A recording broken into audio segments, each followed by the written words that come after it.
Chapter 17. By the time Jake Spoon had been in Lonesome Dub 10 days, Lorena knew she had a job to do. Namely, the job of holding him to his word and making sure he took her to San Francisco as he had promised to do.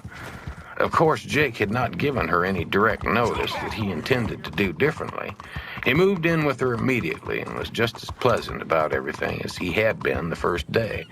He had not taken a cent of money from her, and they seldom passed an hour together without him complimenting her in some way, usually on her voice, or her looks, or the fine texture of her hair, or some delicacy of manner.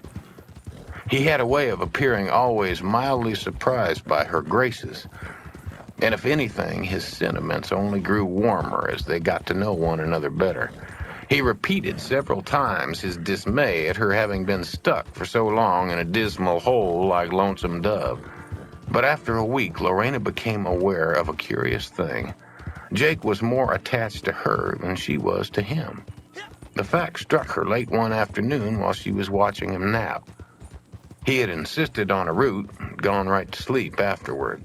While the sweat was cooling on them, she realized she wasn't excited about him in the way she had been the first day. The first day had been one of the big days of her life because of the smooth way Jake had shown up and taken over, ending her long period of tension and discomfort. She still felt peaceful with him. They had never quarreled, and he had not demonstrated the slightest inclination to meanness.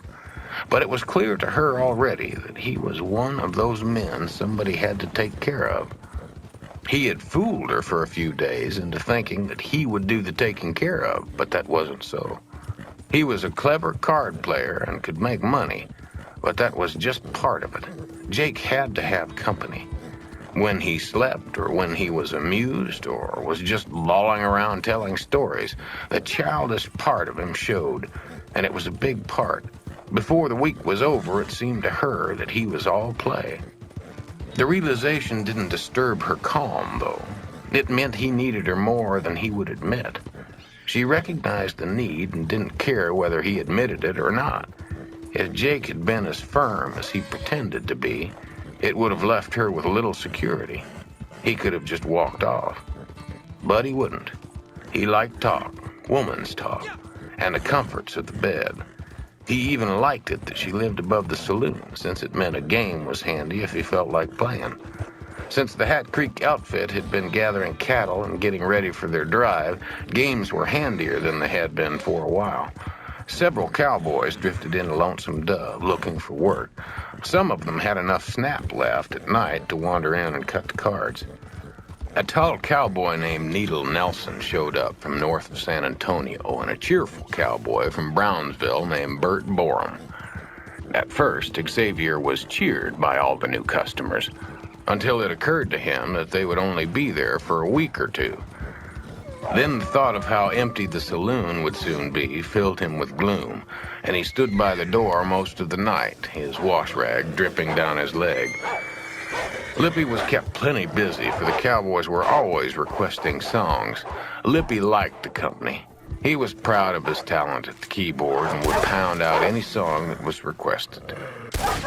Jake took pains to teach Lorena a few things about card playing that she didn't know.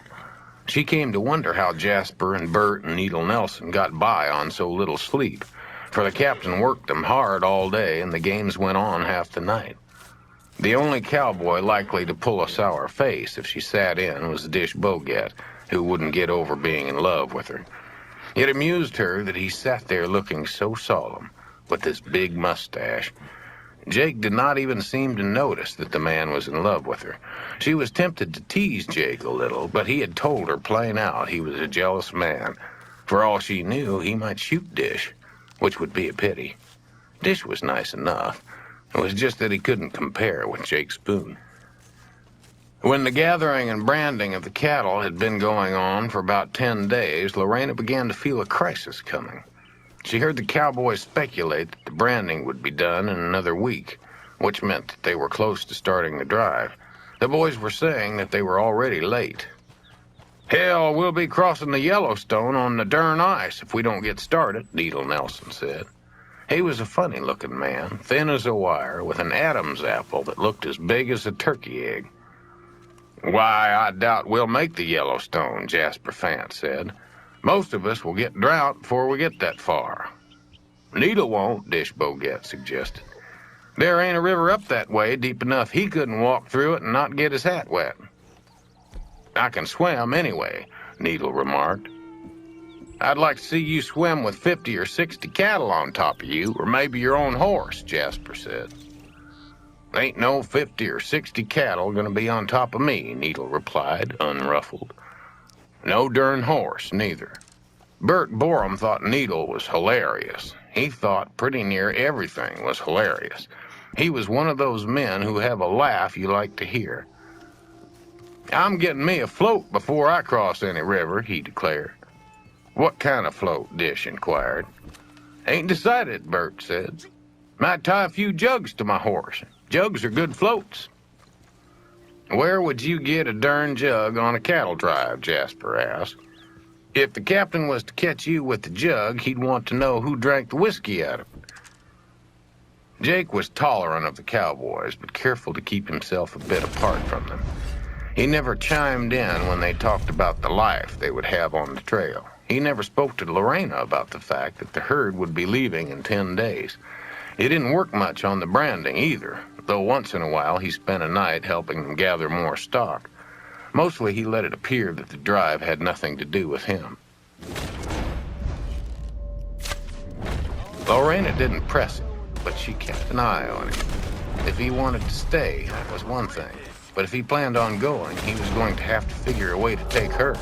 He wasn't leaving without her, whatever he might think about the matter. Then before the issue came to a head, something happened that took Lorena completely unaware. It was a blistering day, and the saloon totally empty except for Lippy. Xavier, who had a taste for fish, had gone off to the river to see if he could catch any. Lorena was sitting at a table practicing one or two card tricks Jake had taught her, when who should walk in but Gus. His shirt was wet from sweat as if he'd been underwater a week, and even his hat band was sweated through. He went around behind the bar and got himself a bottle and brought it over to the table, grinning, a big grin despite the heat. She noticed that he had brought her a glass, which struck her as bold, but then Gus would do anything, as Jake was always saying. "What I can't figure out is why there ain't but 2 sinners in this saloon," Gus said. Lorena made no comment. Lippy piped up. "I've tried to sin all my life. Ain't you gonna count me?" he asked. "No, you got a hole in your stomach," Augusta said. "You paid for yours, but so far me and Lori have got off scot-free." Gus poured a little whiskey in her glass and filled his just below the brim. "I want a poke," he said, as casual as if he were asking her to loan him 2 bits. Lorena was so taken aback that she didn't know what to say. She looked at Lippy, who was just sitting there listening as if it were his right. Gus, of course, was not the slightest bit embarrassed by what he was suggesting. He took his hat off and hung it on the chair, looking at her pleasantly. Lorena felt sorely at a loss. She had never expected Gus to commit such a blunder, for it was well known that he and Jake were good friends. Gus must know that Jake was living with her, and yet he walked in and asked, as if it made no difference. She sat silent, showing her puzzlement, which only seemed to amuse Gus. "I wished you wouldn't sit there thinking about it," he said. "Just sell me a poke and be done with it. I hate to sit and watch a woman think." "Why?" she asked, finding her voice again. She felt the beginnings of indignation. "I guess I got the right to think if I want to," she added. Gus just grinned. "No, you got the right," he said. "It's just that it's fearsome for a man to have a woman start thinking right in front of him. It always leads to trouble." He paused and drank a healthy swallow of whiskey. "I'm with Jake now," Lorena said, merely stating the obvious. "Well, I know that, honey," Augusta said. "The minute I looked up the road and seen Jake coming, I knew you and him had settled in. Jake's a good hand to settle in with, I admit. A sight better than me. But the fact is, he went out to the cow camp at the wrong time, and Carl put him to work.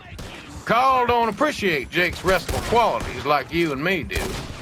He's been fretting for a week because Jake wasn't working. Now that he's got him, you can bet he'll keep him a day or two. Lorena looked at Lippy, wishing he wasn't there, but Lippy sat, astonished at what he was hearing. His lip hung down like a flap of some kind. It always did when he forgot himself. Jake ain't got the stuff to stand up to Carl, Augustus said. He's gonna have to stay out there and brand doggies for a while. So there ain't no reason for you not to sell me a poke. I told you the reason, Lorena said. Jake takes care of me now, she added. No, he don't, Gus said. You take care of him. It was the very truth that Lorena had discovered for herself, and it stumped her that Gus would not only know it, but come right out with it as if it were an ordinary fact. Jake Spoon has never taken care of nobody, Gus said. Not even himself. He's the world's child, and the main point about him is that he'll always find somebody to take care of him. It used to be me and Carl, but right now it's you. That's fine and good, but it's no reason you should go out of business entirely. You can sell me a poke and still take care of Jake. Lorena knew that was true as far as it went. Jake was not hard to take care of, and probably not hard to fool. It wouldn't enter his head that she would sell a poke, now that she had him. He had plenty of pride and not a little vanity. It was one of those things she liked about him. Jake thought well of his looks. He was not a dressy man like Tinkersley, but he nonetheless took pains with his appearance and knew that women fancied him. She had never seen him mad, but she knew he would not like anyone to make light of him. I believe he'd shoot the man that touches me, she said. Well, I believe it too, Lippy said. Jake's mighty partial to Lori. Hell, you're partial to her yourself, Gus said. We're all partial to her, but Jake ain't exactly a killer. He killed a man in Arkansas, Lorena said. Augustus shrugged. He fired off a buffalo gun and the bullet happened to hit a dentist, he said. I don't call that no crime of passion. Lorena didn't like it that Gus acted like Jake wasn't much. He had a reputation for being a cool man in the fight. He killed the bandit, Lippy said. Hit him right in the Adam's apple, I heard. Truth of that is, the bandit rode into the bullet, Augustus said. He was unlucky, like the dentist. Lorena just sat. The situation was so unexpected that she could not think about it clearly. Of course, she had no intention of going upstairs with Gus, but he couldn't just be scared off with a look like some cowboy. Gus was not afraid of looks, or of Jake either, it seemed. I'll give you $50, Gus said with a big grin. Lippy nearly fell off his stool. He had never seen or imagined anything so rash. $50 for one poke. Then it occurred to him that he would cheerfully give as much, if he had it, to get under Lorena's skirts.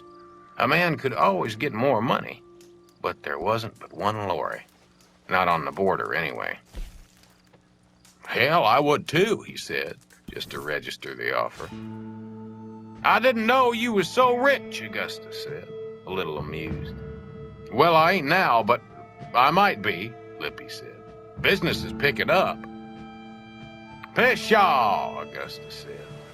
Once we start to drive, you'll be lucky to earn a nickel in a month. Lorena decided her best out was to pretend to be frightened of Jake's vengeance, though now that she had thought about it, she knew Gus was probably right.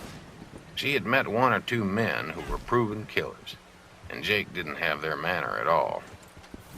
I won't do it, she said. He'll kill us if he finds out. How would he find out? Gus asked. Lippy might tell him, she said. Augustus looked at Lippy. It was true that the man was a dreadful gossip, moreover, who had scant materials to work with. It would not be easy for him to resist mentioning that he had heard a man offer $50 for a poke. I'll give you $10 to keep your mouth shut, Augustus said. And if you betray me, I'll shoot another hole in your stomach. Give me the 10, Lippy said, his astonishment growing. That made $60 Gus would be spending. He had never heard of anyone spending such an amount on their pleasure. But then, so far as he knew, there was no one anywhere like Gus, a man who seemed to care nothing for money. Gus handed over the money and Lippy pocketed it. Knowing that he had struck a bargain he'd better keep, at least until Gus died. Gus was no one to fool with. He had seen several men try, usually over card games, and most all of them had got whacked over the head with Gus's big gun. Gus didn't shoot unless he had to, but he was not loath to whack a man. Lorena felt her indignation growing. She was beginning to feel cornered, something she had not expected to have to feel again. Jake was supposed to have ended that, and yet he hadn't. Of course, he probably never suspected his own friend would make such a move behind his back, and yet it still seemed negligent of him, for he knew Gus's ways. You can pay him if you want, but I ain't going, she said. Jake's my sweetheart. I ain't trying to cut him out, Augusta said. I just want a poke. Lorena felt her silence coming back. It was the only way to deal with such a situation. She sat for a few minutes, not talking, hoping he would go away. But it didn't work. He just sat and drank, perfectly friendly and in no hurry. Once she thought about it, the sum grew on her a little bit. It was something to be offered $50. She would have thought it crazy in anyone except Gus, but Gus was clearly not crazy. In a way, it was a big compliment that he would offer her $50 just for that. Go get a Mexican woman, she said. Why waste your money? Because you're my preference, Augusta said. I'll tell you what, let's cut the cards.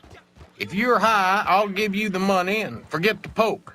If I'm high, I'll give you the money and you give me the poke. Lorena thought she might as well. After all, it was just gambling, which was what Jake did. If she won, it would all seem like a joke, something that Gus had cooked up to pass the time. Besides, she would have $50 and could send to San Antonio for some new dresses, so Jake wouldn't be so critical of her wardrobe. She could tell him that she beat Gus to the tune of $50, which would astonish him, since he played with Gus all the time and seldom won more than a few dollars. Then, in a second, Gus beat her.